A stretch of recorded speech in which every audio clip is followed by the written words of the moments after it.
Well, hello! Welcome back to my channel. Jashauna here to talk about some friggin' new releases that are young adult.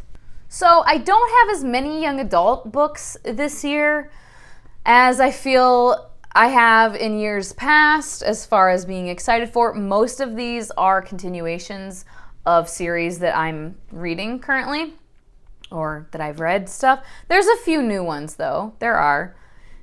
And honestly, some of the continuations are ones where I didn't love the first book necessarily, but I liked it enough where I want to see where it goes. And I don't ever want anyone to get confused about me saying I'm not reading as much young adult lately and think that I'm talking shit about young adult. That's not what we do on this channel. I simply have found myself not getting as invested in some of the young adult that I have read recently. Will I continue to read and pick up young adult books here and there? Absolutely, definitely. So I have a couple of books on this list that don't actually have a publication date, and I don't know for sure if they are coming out next year. One I'm fairly certain will, because the other, it's book 3 of a series, and book 2 came out this fall. Book 1 came out, when did book 1 come out? Either the beginning of this year or late last year. So about every year a book has come out, so I'm sure it will. The other one though, I don't know. So the first one is The Excalibur Curse by Kiersten White, book 3 of the Camelot Rising series. I have somewhere to talk about, it's in a pile for a haul down here.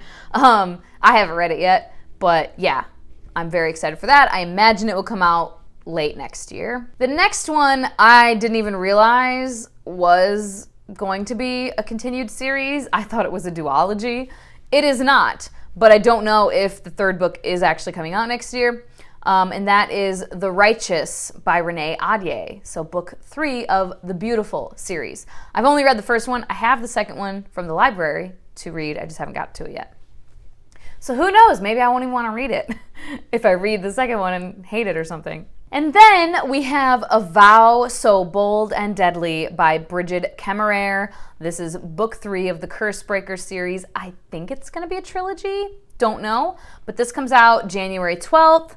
Very excited for this. This is a Beauty and the Beast reimagining, retelling, where in the first book, the main character, Harper, she lives in, our current world, our modern world, but she gets taken to this other realm of this fantastical land. And things ensue. I'm not going to get all into it, and I won't get super into the plot here. I will just read this little blurb that says, as two kingdoms come closer to conflict, loyalties are tested, love is threatened, and an old enemy resurfaces who could destroy them all in this stunning conclusion to best-selling author Brigid Kemmerer's Cursebreaker series. So yeah, it is the final book. I'm very excited. Book 2, we followed 2 characters who weren't the main characters from the first book. They were present one of them was present in the first book, but he was a side character. So then in the second book, we were following him and new characters.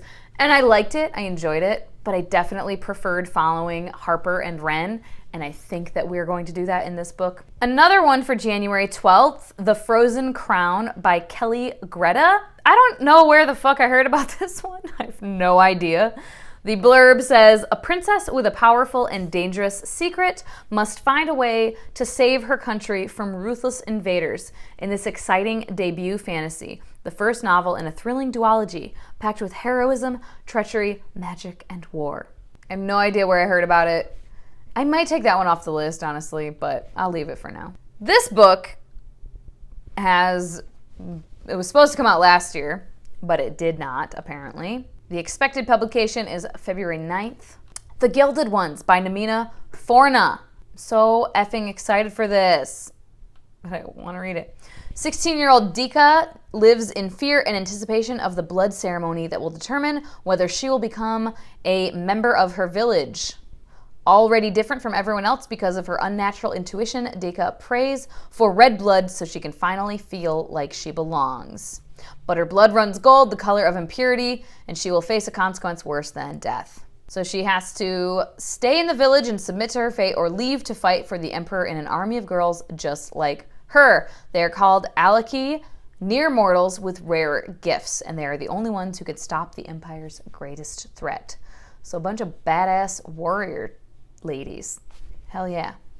This one, I think, is it self-published or indie, maybe? I'm not real sure. It's expected to be published February 23rd at any rate. I saw it on Twitter.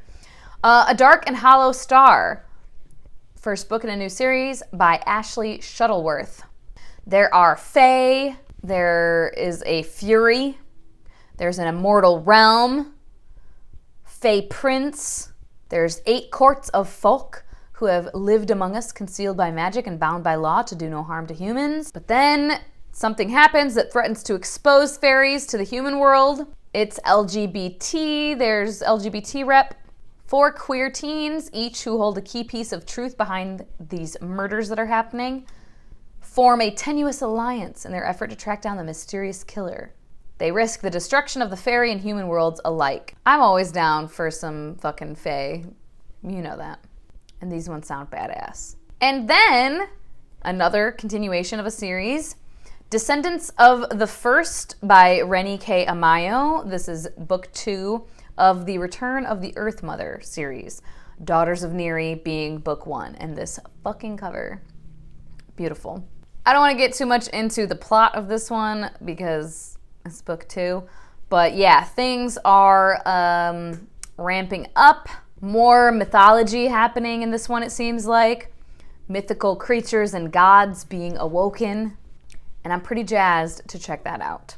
And then another book 2, Illusionary, book 2 of the Hollow Crown series by Zoraida Cordova. I don't like this cover as much as I liked the other one. Again, not going to get too into this. There's a little blurb that just says, and it's talking about our main character, Renata. For years, she was wielded as a weapon. Now it's her time to fight back. The way things left off in book 1, stakes are high. Shit was going down. I'm very excited. And then this one is one where I hope I enjoy it. I enjoyed the first book, but I didn't love it.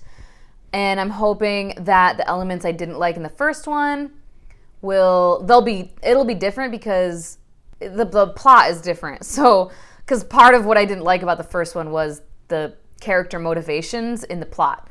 So with the plot being different, they don't have those motivations anymore. So I'm hoping I will enjoy it even more because I did like the characters. But that is A Psalm of Storms and Silence by Roseanne A. Brown, book 2 of the Song of Wraiths and Ruin series. And this fucking cover is amazing. I don't know why. I didn't even realize it until seeing this cover.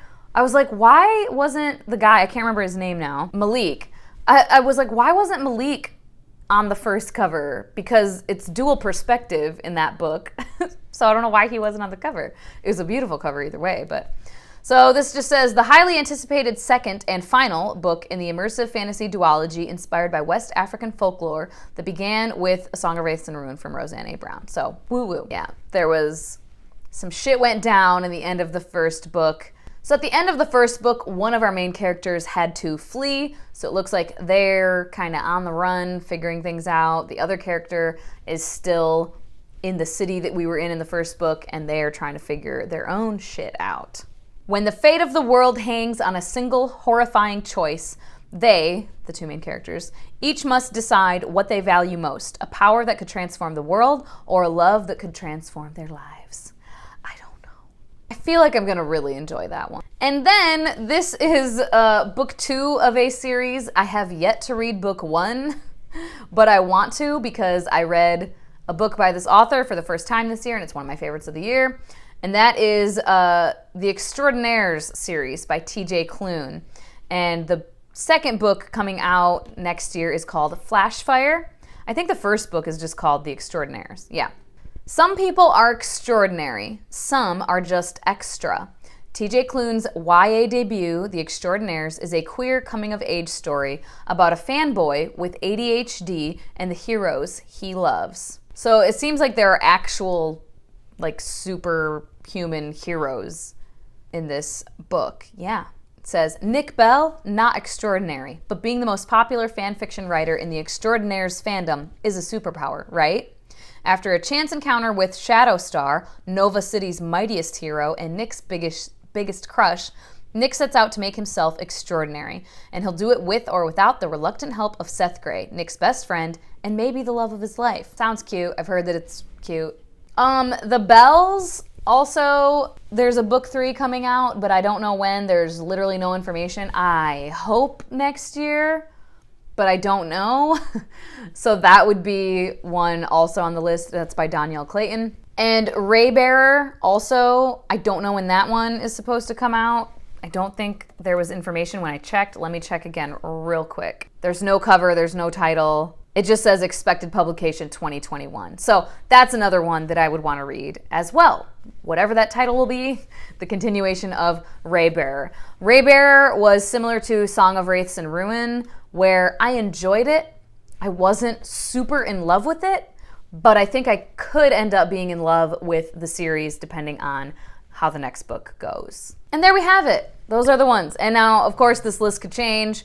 Some could come off of the list. Some could be added to the list as the year goes on and I learn about new books. But that's what I have currently in December of 2020. As always, thank you so much for your time. Hope you guys have a wonderful day, and I will talk to you later. Bye-bye.